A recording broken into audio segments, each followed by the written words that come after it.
Assalamualaikum warahmatullahi wabarakatuh. Masih di channel Edi Prayitno. Si pembakar Al-Quran dari Irak Salwan Momika kembali bikin ulah. Membakar kitab suci Al-Quran pada hari Minggu yang lalu tanggal 3 September tahun 2023.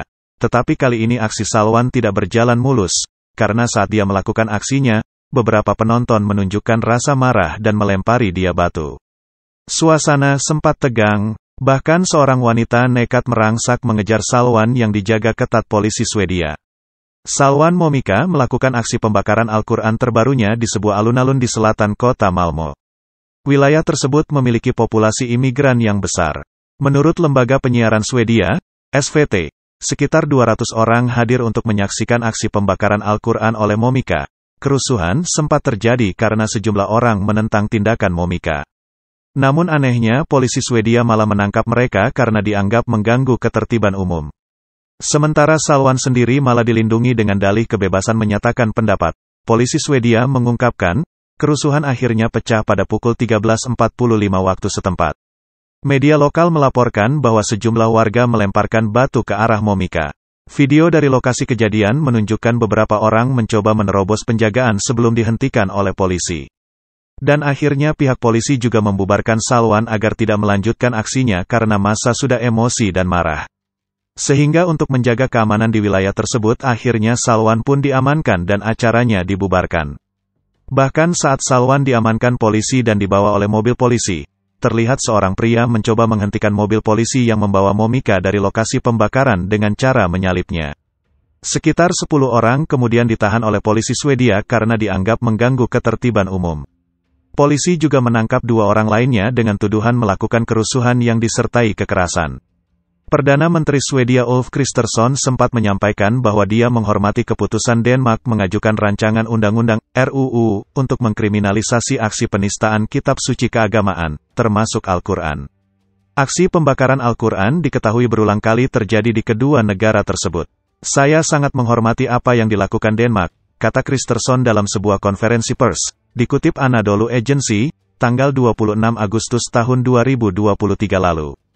Kristersson mengungkapkan, Swedia dan Denmark memiliki undang-undang UU yang berbeda. Dia menyebut negaranya harus mengamandemen konstitusi jika ingin mengikuti langkah Copenhagen. Kementerian Luar Negeri, Kemenlu, Swedia sempat merespons pertanyaan Anadolu Agency tentang apakah negara tersebut akan mencontoh upaya yang ditempuh Denmark untuk mencegah berulangnya aksi pembakaran Al-Quran. Mereka mengatakan bahwa Swedia memiliki sistem perizinan yang tidak dimiliki Denmark. Artinya, kami mempunyai kemungkinan untuk memperluas proses pemeriksaan. Swedia menekankan bahwa mereka menentang aksi penistaan Al-Quran. Kemenlu Swedia menekankan bahwa mereka menentang aksi penistaan Al-Quran atau kitab suci lainnya. Menurutnya, tindakan tersebut kurang ajar dan merupakan sebuah provokasi. Pemerintah Swedia dengan tegas menolak tindakan ini, yang tidak mencerminkan pendapat pemerintah dan juga pendapat mayoritas rakyat Swedia, ucapnya. Kemenlu Swedia menambahkan, saat ini UU Ketertiban Umum sedang dalam proses peninjauan. Tujuannya adalah memastikan bahwa keamanan negara dapat dipertimbangkan ketika memeriksa permohonan izin untuk pertemuan publik. Pada tanggal 25 Agustus tahun 2023 lalu Menteri Kehakiman Denmark Peter Hummelgaard mengatakan, pemerintah Denmark akan mengajukan RUU yang bertujuan melarang aksi penistaan dan pembakaran Al-Quran di negara tersebut. Sama seperti di Swedia, aksi pembakaran Al-Quran yang berulang kali terjadi di Denmark telah memicu kecaman dari negara-negara Muslim. Hummelgaard menjelaskan, dalam RUU terkait diatur mengenai larangan perlakuan tak pantas terhadap objek-objek keagamaan yang penting bagi komunitas beragama. Artinya, selain Al-Quran, lewat RUU tersebut, Swedia bakal melarang aksi penistaan terhadap kitab-kitab suci keagamaan lainnya, termasuk Alkitab dan Taurat. Hummelgaard mengatakan, RUU tersebut ditujukan terutama pada aksi penistaan dan pembakaran kitab suci di tempat-tempat umum. Dalam RUU diatur, pelaku pelanggaran bakal diganjar denda dan 2 tahun penjara.